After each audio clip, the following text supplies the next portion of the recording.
ज्योतिष की गणनाएं वास्तविक तौर पर आपको भविष्य का दर्शन कराने का सुंदर प्रयास करती हैं। वर्तमान में क्या ग्रह योग चल रहे हैं, भविष्य में ग्रह योग आपको किस तरफ ले जाने के रास्ते बना रहे हैं और किन रास्तों पर जाने से आपको बचना चाहिए। देखिए, सब कुछ संभव है। आमतौर पर व्यक्ति दिखाई कई बार मति भ्रम उत्पन्न होने के बाद कहता है कि मैं क्या कर सकता हूँ, जब जो ग्रहों का योग था उस प्रकार से हो गया, घट गया। ऐसा नहीं है। जब प्रकृति में बारिश हो रही है, वर्षा हो रही है, आंधी आ रही है, तूफान आ रहा है, तो उसमें ऐसा नहीं कि सभी लोग एक ही तरफ सबके साथ एक ही निष्कर्ष निकलता है ना। हर व्यक्ति के साथ अलग कुछ होने का योग बनता है। जो कर्म प्रधान होते हैं वो उस भविष्य में घटने वाली घटनाओं को, वर्तमान में घटने वाले ग्रह योगों के योग से अपने आप को बचा सकते हैं, अशुभ योगों से बचा सकते हैं, शुभ योग का पूर्ण लाभ प्राप्त कर सकते हैं। उसके लिए ज्ञान तो प्राप्त करना बहुत ज़रूरी है ही, लेकिन जो उपाय हैं वही वास्तविक तौर पर निवारण का मार्ग प्रशस्त करते हैं। नमस्कार, स्वागत है आपका आचार्य वाणी में। मैं आचार्य डॉक्टर विक्रमादित्य आपके साथ हूँ। मीन राशि वालों के लिए आज हम संवाद उपस्थित कर रहे हैं यहाँ पर कि मीन राशि वालों के लिए कई ग्रहों का परिवर्तन लेकर आ रहा है, दौड़ता हुआ चला आ रहा है। ग्रह योग आपके लिए किस प्रकार के बनेंगे। देखिए, मीन राशि वालों, बृहस्पति प्रधान आपकी राशि है और इस वक्त यदि हम बात करें कि आने वाले समय में जो ग्रहों का योगायोग जो बन के तैयार हो रहा है आपके लिए, बहुत महत्वपूर्ण समय चल रहा है। 7.5 आपकी चल रही है इस वक्त। ध्यान रखना चाहिए कि 7.5 जो होती है ना कहीं सब ग्रहों पर भारी पड़ सकती है। कोई भी ग्रह दशा कितनी अच्छी चल रही हो, स्थिति युक्ति बहुत अच्छी चल रही हो, लेकिन जब 7.5 चल रही होती है तो रिजल्ट कष्ट पहुंचाने के लग देते हैं। और शनि महाराज वैसे ही आपकी राशि में इस वक्त 12वें भाव में चल रहे हैं। 7.5 का आरंभ काल करीब 1.5 साल जो निकल चुका है और आगे आने वाला समय जो भागता हुआ आ रहा है वो आपको समझना चाहिए। 7.5 के संबंध में एक बात आपको समझनी चाहिए कि 7.5 हर 22 साल बाद शुरू होती है कुंडली के अंदर। शनि का एक चक्र जो होता है करीब एक राशि पर वो 2.5 साल का होता है। 12 राशियों पर करीब 30 साल हो गए और 3 राशियों पर चलते हुए जहाँ चंद्रमा है उससे एक भाव पहले एक भाव आगे और वो स्वयं भाव 7.5 साल। ये 7.5 का साल इसलिए 7.5 कहा जाता है इसको। तो 7.5 का जो प्रभाव आपके ऊपर शुरू हुआ 2023 में जनवरी में, वो आपके लिए चलने वाला है करीब 2029 तक। अंदाज़ा लगा रहे हैं हम 2029 तक चलने वाला है और उसका मध्यकाल 2025 में आरंभ होगा। तो आपको बहुत सावधानी के साथ करना। अब ये बात करेंगे कि 7.5 अब कौन सी वाली है। पहली 7.5 है, दूसरी 7.5 है, तीसरी 7.5 है, चौथी 7.5 है। आमतौर पर ज्योतिष के अंतर्गत ये धारणा बनाई जाती है कि जो पहली 7.5 का प्रभाव होता है, यानी जो 30 साल से पहले उम्र में आती है, वो बहुत भयावह होती, कष्टमय होती है। दूसरी 7.5 उतनी कष्टमय नहीं होती। तीसरी फिर भयावह होती है, जो शारीरिक तौर पर कष्ट देने के योग बनाती है। और तो इसलिए बहुत ज़्यादा ध्यान रखना चाहिए। तो जिनकी जिस हिसाब से आ रही है 7.5 उसको अच्छे से समझने का प्रयास करना चाहिए। मीन राशि वालों के लिए खास तौर पे जो 2025 का वर्ष है वो बड़ा ही इम्पॉर्टेंट रहेगा। शनि महाराज आपके मुख्य तौर पर सबसे इम्पॉर्टेंट फैक्टर रहने वाले हैं। ऐसे में आपको शनि को मनाने का लगातार प्रयास करना चाहिए। लगातार किसी भी काम में रिस्क मत लीजिएगा। शनि इस वक्त जहाँ चल रहे हैं वो आपके लिए एक ट्रैप लेकर आ रहे हैं, बहुत विचित्र प्रकार का। मीन राशि वालों खासतौर पर इस बात को समझ के चलना। कई बार क्या होता है कि 7.5 के आरंभ काल में पता भी नहीं चलता है कि हम बड़ी गति से आगे चल रहे होते हैं और इस वक्त शनि महाराज जो 12वें भाव में आपके चल रहे हैं, स्वग्रही वो चल रहे हैं, पता भी नहीं चल रहा है आदमी को। तो जो काम कर रहे हो फूक के कदम रखने का प्रयास करें। बिल्कुल सावधानी। जो चीज़ नहीं एक्सपेक्ट की जा सकती उसको भी, नुकसान को एक्सपेक्ट करके हम कहीं डराने का प्रयास नहीं कर रहे हैं। जो है प्रभाव उसको समझ लें। कई बार हमको पता ही ना चल रहा है कि ये रास्ता जो है जिस रास्ते में हम जा रहे हैं वो हमको नीचे ले जा रहा है या ऊपर ले जा रहा है, हमको घटा रहा है या हमको बढ़ा रहा है। तो इस बात को बहुत अच्छे से, और आदमी अहंकारवश इस वक्त समझने का प्रयास भी नहीं करता। जब वक्त खराब चल रहा होता है तो कोई लाख उसको समझाने का प्रयास करे, वो समझता भी नहीं है। इस वक्त तो आपको राशि के अनुसार से ग्रह भी ऐसे चल रहे हैं कि छोटी छोटी बात पर आप एग्रेसिव हो रहे होंगे, छोटी छोटी बात पर आप गुस्सा करते चले जा रहे होंगे, अशांत होते चले जा रहे होंगे। सामने वाला कुछ बोल रहा है तो वो आपको अपना दुश्मन लग रहा होगा। हर व्यक्ति आपके साथ ऐसे ग्रह स्थिति चल रही है भाई इस वक्त। और 2025 में ये ग्रहों स्थिति और ज़्यादा विकट होगी।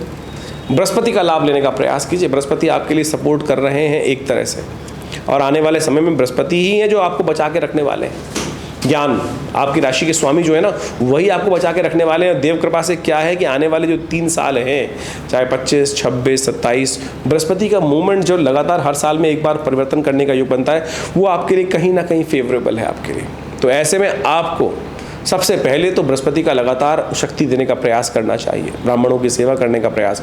बृहस्पति का तत्व क्या है? ज्ञान, गुरु, पीली चीज़ें, साथ साथ भगवान विष्णु की उपासना, ज्ञानी जनों का साथ, ये बृहस्पति के मंत्र का जप, ये सब चीज़ लगातार करने का प्रयास करना चाहिए आपको, क्योंकि बृहस्पति ही आपकी राशि में, एक बात समझ लीजिए, आने वाले 3 साल 2 साल जो हैं उनमें वो रक्षा करने का रास्ता, वो वरदहस्त बृहस्पति ही देने वाले हैं। चाहे आपके सम्मान की रक्षा हो, चाहे आपकी नौकरी की रक्षा हो, चाहे आपके बिजनेस की रक्षा हो, चाहे आपके पुरुषार्थ की रक्षा हो, चाहे आपकी जमीन जायदाद की रक्षा हो। ओवरऑल हम आपको समझाने का प्रयास करेंगे कि 7.5 का जो पीरियड है, सेहत खराब, टाइम खराब, पैसा खराब, इज्जत खराब, नाम खराब, ये हर मामले में शनि आने वाले समय में इन सब चीज़ों में, क्योंकि शनि परिवर्तन जब होंगे 29 मार्च 2025 को, वो आपके लिए जहाँ जाएंगे वो लेंगे लग्न में, और लग्न से देखेंगे आपके पुरुषार्थ वाले भाव को, लग्न से बैठकर देखेंगे आपके बिजनेस को, व्यवसाय को, जीवन साथी को, वहाँ बैठकर आपके देखेंगे सम्मान को, नौकरी को, राज्य को, आपकी प्रमोशंस को, आपके कई प्रकार की सफलता वाले भाव को, सबको देखेंगे, और स्वयं आपके ऊपर तो बैठे ही विराजमान रहेंगे। तो ऐसे में आपको बहुत अपने आप को बैलेंस करते हुए चलने की ज़रूरत है।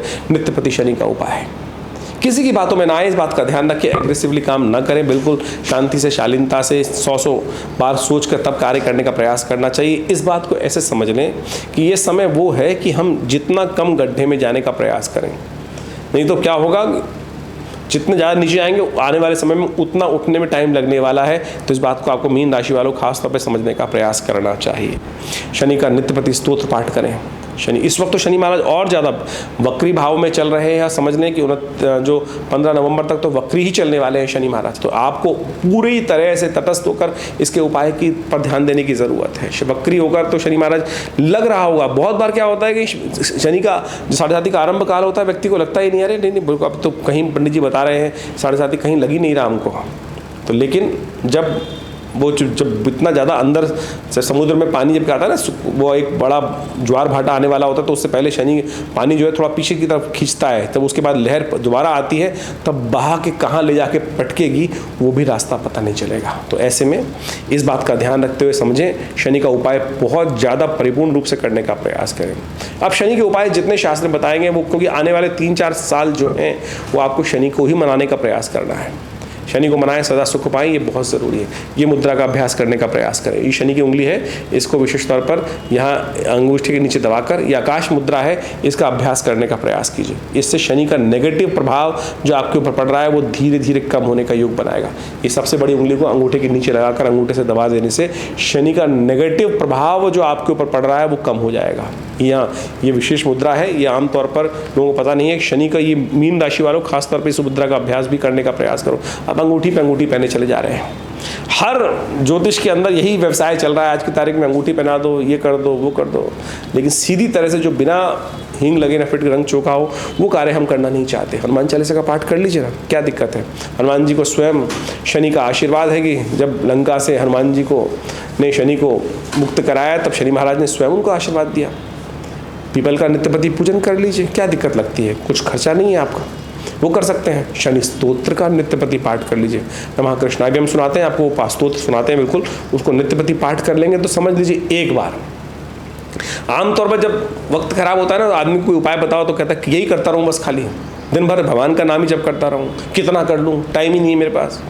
कम से कम एक बार, शनि स्तोत्र एक ऐसा उपाय है कि यदि एक बार 2 मिनट टाइम तो हो ही सकता है आपके पास, चलते फिरते उठते बैठते गाड़ी में बैठे बैठे भी इसका श्रवण कर लेंगे। आज तो यूट्यूब का ज़माना है, मोबाइल गाड़ी सब में यूट्यूब चलता है, वहीं सुन लीजिए ना कम से कम।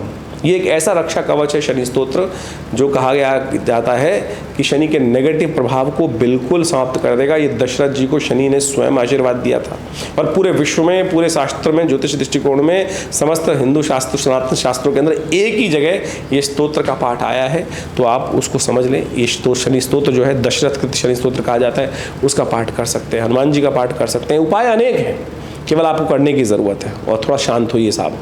ये बहुत जल्दी अच्छे समझते हुए कार्य कर लीजिएगा।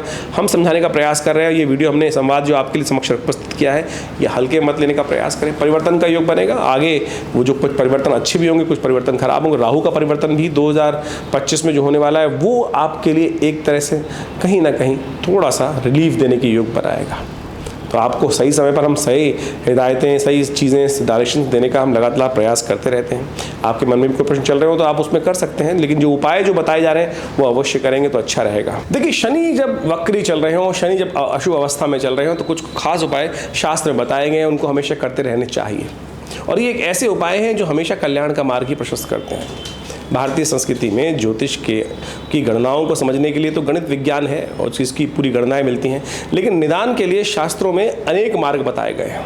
उसमें सबसे बढ़िया है मंत्र जप, और सबसे उसके साथ साथ कहा जाता है कि यज्ञ इत्यादि, दान इत्यादि, और औषध विज्ञान के अनुसार से जो जड़ी बूटियों का जो कुछ उपाय शास्त्र में वर्णित हैं वो विशेष तौर पर निदान के लिए हैं ज्योतिष के अंतर्गत। तो ज्योतिष को आपको कई सारे लोग जो आज की तारीख में ज्योतिष का गणित पाठ तो देख लेते हैं, लेकिन निदान के लिए टोटकों में फंस जाते हैं। लेकिन अगर आप उपनिषद, पुराण, वेद इत्यादि को देखेंगे, शास्त्रों को देखेंगे, तो वहाँ वैदिक उपाय ही शास्त्र बताए गए हैं और उन वैदिक उपायों से ही रास्ता निकालने का हमें प्रयास करना चाहिए। अब शनि चल रहे हैं वक्री, तो शनि को ठीक करने के लिए खास तौर पे क्या उपाय किया जाए वो आपको अच्छे से समझना चाहिए। बृहस्पति को वक्री चल जाए तो उसको भी ठीक करने का रास्ता शास्त्र में वर्णित है, उन सबको भी हमें करने का प्रयास करना चाहिए। तो शास्त्र में विशेष तौर पर शनि को ठीक करने के लिए सबसे श्रेष्ठ उपाय जो बताए गए हैं वो शनि स्तोत्र है। दशरथ महाराज के द्वारा की गई शनि की जो प्रार्थना है, जिसको शनि स्तोत्र कहा जाता है, उसका नित्य प्रति पाठ करने का प्रयास करना चाहिए। ये एक ऐसा अद्भुत स्तोत्र है जिसका यदि नित्य प्रति हम पाठ कर लें तो भगवान की कृपा से हम अपने कई ग्रहों को, दोषों को बहुत अद्भुत प्रकार से ठीक करने के योग बना सकते हैं। शनि स्तोत्र इस प्रकार से है। ओम नमः कृष्णाय नीलाय शितिकंठ निभाय च, नमः कालाग्निरूपाय कृतांताय च वै नमः, नमो निर्मांसदेहाय दीर्घमश्रुजटाय च, नमो विशालनेत्राय शुष्कोदरभयाकृते, नमः पुष्कलगात्राय स्थूलरोमणे वै नमः, नमो दीर्घाय शुष्काय कालं द्रष्ट नमोस्तुते, नमस्ते कोटराक्षाय दुर्निरीक्षाय वै नमः, नमो घोराय रौद्राय भीषणाय कपालिने, नमस्ते सर्वभक्षाय बलिमुख नमोस्तुते, सूर्यपुत्र नमस्तेस्तु भास्करे भयदाय च, अधो दृष्टे नमस्तेस्तु संवर्तक नमोस्तुते, नमो मंदगते तुभ्यं निस्त्रंशाय नमोस्तुते, तपसा दग्धदेहाय नित्यं योगरताय च, नमो नित्यं क्षुधार्ताय अतृप्ताय च वै नमः, ज्ञानचक्षु नमस्तेस्तु कश्यपात्मजसूनवे, तुष्टो ददासि वै राज्यं रुष्टो हरसि तत्क्षणात्, देवासुरमनुष्याश्च सिद्धिविद्याधरोरगा, त्वया विलोकिता सर्वे नाशं यान्ति समूलता, प्रसादा कुरु मे देव वराहोऽहम् उपागता, एवं अस्तु तदा सौरिग्रहराजो महाबला। ये दशरथ कृत शनि स्तोत्र है। कहा जाता है कि महाराज दशरथ जब देवासुर संग्राम की तरफ जा रहे थे, रास्ते में शनि के दर्शन हुए, और शनि के दर्शन होते हुए शनि की दृष्टि से उनको विशेष तौर पर कहा जाता है कि बच तो सकते नहीं थे। अब शनि को प्रणाम किया उन्होंने और महाराज की एक दिव्य स्तुति उपस्थित करी। एक ही स्तोत्र शास्त्र में मिलता है जो दशरथ कृत शनि स्तोत्र के नाम से जाना जाता है। शनि महाराज ने स्वयं महाराज दशरथ को आशीर्वाद दिया कि जो कोई भी इसका आपके द्वारा किए गए स्तोत्र का पाठ करेगा, शनि उस पर कभी भी अपनी कुदृष्टि नहीं डालेगा। और समझ लें, शनि की दृष्टि ही को अच्छी नहीं मानी जाती, वही दृष्टि ही जो होती है, वही शनि का प्रभाव जो है वो दृष्टि का ही दोष माना गया है और कुछ नहीं। शनि बैठे हो तो कहाँ, शनि तो योगरत है। अभी आपने अभी सुना उसके अंदर नित्यम योगरताय च, और शनि विशेष तौर पर दंडाधिकारी हैं, आपके द्वारा कर्म का जो प्रभाव देते हैं। लेकिन एक बात समझ लें, अगर दंडाधिकारी आपसे थोड़ा सा सरलता के साथ कार्य कर लेना तो आपके बहुत सारे अपराध से भी आपको बचा सकते हैं, आपके बचने के योग बन जाते हैं। तो समझें, नित्य प्रति इसका एक बार खाली बहुत ज़्यादा करने की ज़रूरत नहीं है। एक बार भी यदि नित्य प्रति पाठ कर लो, कितनी देर लगी तो हमने आपको सुना, श्रवण कर लोगे तब भी उसका प्रभाव अच्छा हो जाएगा, नेगेटिव प्रभाव दूर हो जाएगा। तो आप इसको नित्य प्रति पाठ करने का प्रयास करें। जो शनि महाराज का नेगेटिव प्रभाव, कभी भी दशाएं चल रही हो, अंतरदशाएं चल रही हो, वक्र स्थिति हो, अशुभ स्थिति हो, अस्त हो, तो ये सब चीज़ें आपके लिए बहुत बढ़िया कार्य कर सकते हैं। तो इसको आपको समझते हुए कार्य करने का प्रयास करना चाहिए। ये आपके लिए शुभ योग बनाएगा, लाभ के योग प्रशस्त करेगा और आनंद के योग अद्भुत रूप से बनाने का प्रयास करेगा। तो शनि का ये दिव्य स्तोत्र हमने आपको बताया, इसका पाठ नित्य प्रति करने का प्रयास करें। इसके साथ साथ बृहस्पति का भी एक साथ साथ शुभ योग आपको लेने का प्रयास करना चाहिए। बृहस्पति के लिए कई शास्त्रों में उपाय बताए गए हैं। केसर का टीका नित्य प्रति लगाना, केसर नहीं है तो हल्दी का टीका लगा सकते हैं, क्योंकि केसर के साथ विचित्र विडंबना तो ये हो जाती है कि पता नहीं शुभ मिलेगा कि नहीं, जो कहीं नकली ना मिल जाए। कहीं आज की तारीख में सिंथेटिक दृढ़ धागों को काट कर वहाँ डाल देते हैं और फिर वो कह देते केसर है। तो ऐसे में सबसे सबसे बढ़िया चीज़ हल्दी है ना, हल्दी का नित्य प्रति टीका लगा लिया करो, और ना मिले तो ब्राह्मणों की सेवा कर दो, गुरुजन का आशीर्वाद लेने का प्रयास करो, और साथ साथ बृहस्पति के मंत्र का जप करें। ओम ग्रांग ग्रीं ग्रौं सह गुरुवे नमः। पुराना बात समझ लीजिए, ओम ग्रांग ग्रीं ग्रौं सह गुरुवे नमः।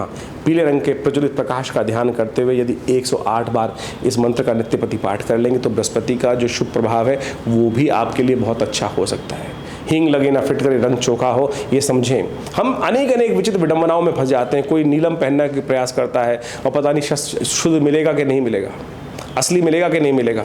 आजकल तो सिंथेटिक वो बहुत क्या है, कल्चर्ड मिल जाते हैं, और साथ साथ उसके लिए क्या होता है, कलर सिंथेटिक कलर का उपयोग करके जो स्फटिक है उसको द्वारा बना, क्रिस्टल के द्वारा बना देते हैं। तो उन सब चीज़ों में पैसे खर्च करने से बचें। सीधे साधे उपाय हम आपके समक्ष उपस्थित कर रहे हैं। मंत्र से बढ़िया पॉजिटिव चीज़ कुछ नहीं हो सकती है। तो अपने ध्यान को, क्योंकि आप अपने लिए जितना सोच सकते हैं ना, शायद दूसरा आपके लिए नहीं सोचेगा। और मंत्र जब यदि आप स्वयं कर लें तो बहुत उससे बढ़िया क्या है, क्योंकि जो दुख हमको हो रहा है, जो कष्ट हमको हो रहा है, हमसे ज़्यादा कोई नहीं जानता। कितना ही हमारा सन्निकट व्यक्ति हो, मैं कहूँगा कोई भी सन्निकट व्यक्ति हो, शायद उसको हमारी उतनी परिस्थिति का भान नहीं हो सकता जितना हमको अपनी परिस्थिति का स्वयं होता है। तो इसलिए हमारे करने, सामने वाला हमारे लिए करेगा, 100 बार करेगा तो उसका छोटा सा प्रभाव होगा, लेकिन हम यदि एक बार भी कर लेंगे तो हमारे सामने वाला 10,000 बार जितनी बार करेगा ना, उतना बढ़िया प्रभाव नहीं उत्पन्न कर सकता है। तो हमको थोड़ी देर अपने समय को इन कार्यों की तरफ लगाने का प्रयास करना। विश्वास कीजिए, ये आपका जो विश्वास है ना, आपकी समस्याओं को निदान करने के लिए बहुत सुंदर रास्ता बना सकता है। हमारे आश्रम पे तो हमने इन स्तोत्र का, इन समस्त मंत्रों का नित्य प्रति यज्ञ भी रखा हुआ है। हमारे विवेकानंद योगाश्रम में नित्य प्रति 8 घंटे करीब यज्ञ चलता है पिछले करीब 50 सालों से। तो आप सभी रविवार को उन यज्ञों में भाग लेने के लिए, जिसमें शनि स्तोत्र का, विभिन्न ग्रह नक्षत्रों के मंत्रों का और साथ साथ रुद्राभिषेक इत्यादि का समय समय पर कार्य चलता रहता है। आप सब उन सब कार्यों में अपने आप को जोड़ सकते हैं आश्रम के साथ और स्वयं भाग ले सकते हैं विवेकानंद योगाश्रम में चलने वाले इन दिव्य कार्यक्रमों में। और हमारे जो नंबर्स नीचे लिखे हुए हैं उन पर संपर्क साध कर आप उस स्थान समय को जानकर आप अवश्य आने का प्रयास कीजिए। कल्याण होगा, कष्ट दूर होंगे, और जीवन को हमने प्राप्त किया कष्टों को दूर करने के लिए। तो इसलिए विचित्र विडंबनाओं में ना फंसें, अपने आप को जीवन में कष्ट में ना डालें। शुभ करने का योग हम द्वारा स्वयं बनाने का प्रयास करें। शुभ अवश्य होगा, कल्याण अवश्य होगा, और उसके लिए बस केवल दृढ़ विश्वास की आवश्यकता है। दृढ़ विश्वास और सत्य मार्ग पर चलने की आवश्यकता है। सत्य मार्ग पर चलना कहीं ना कहीं लक्ष्य की तरफ जाना ही है। तो इस बात को समझते हुए कार्य करेंगे तो अच्छा रहेगा। देखिए, इस बात को हमको समझ लेना चाहिए। इस बात में कई बार विचित्र विडंबनाएं मन में उत्पन्न हो जाती हैं कि हम कुछ बदल ही नहीं सकते। बिल्कुल बदल सकते हैं सब कुछ। ग्रह समस्या आई है तो उसका निदान भी कहीं ना कहीं संसार में अवश्य होगा। जैसे कहा गया, सकल पदार्थ है जग माही, कर्महीन पुरुष पावत नाही। तो इस बात को हमको आश्वस्त होकर समझने का प्रयास करना चाहिए। आपकी जन्मपत्री के द्वारा बहुत कुछ जीवन में जो दिशा निर्देश प्राप्त हो सकते हैं और उसको परिवर्तन करने का मार्ग आप अवश्य प्राप्त कर सकते हैं। हमारा संस्थान लगातार उस क्षेत्र में कार्य कर रहा है और बहुत अद्भुत प्रकार से हमने प्रत्यक्ष बहुत अद्भुत प्रकार से ग्रहों के प्रभाव को निष्क्रिय करने का, अशुभ प्रभाव को निष्क्रिय करने का मार्ग भी समझा, देखा और हजारों लोगों पर उसको करके देखा है। तो बिल्कुल आप अपने आप को परिवर्तन करने का मार्ग प्रशस्त कर सकते हैं। मंत्र विज्ञान, यज्ञ विज्ञान, दान का जो शास्त्र में प्रमाणित कार्य बताए गए हैं वो इसी मार्ग की तरफ आपको अग्रसित करने का प्रयास करते हैं। तो इसलिए आप सबसे पहले समझने का प्रयास करें कि आपके जीवन में ग्रह आने वाले समय में क्या कुछ करने के योग बना रहे हैं, और फिर उसमें जो हमारे लिए उपयुक्त मार्ग है उस पर चलने का प्रयास करेंगे तो बिल्कुल रास्ता बन सकता है।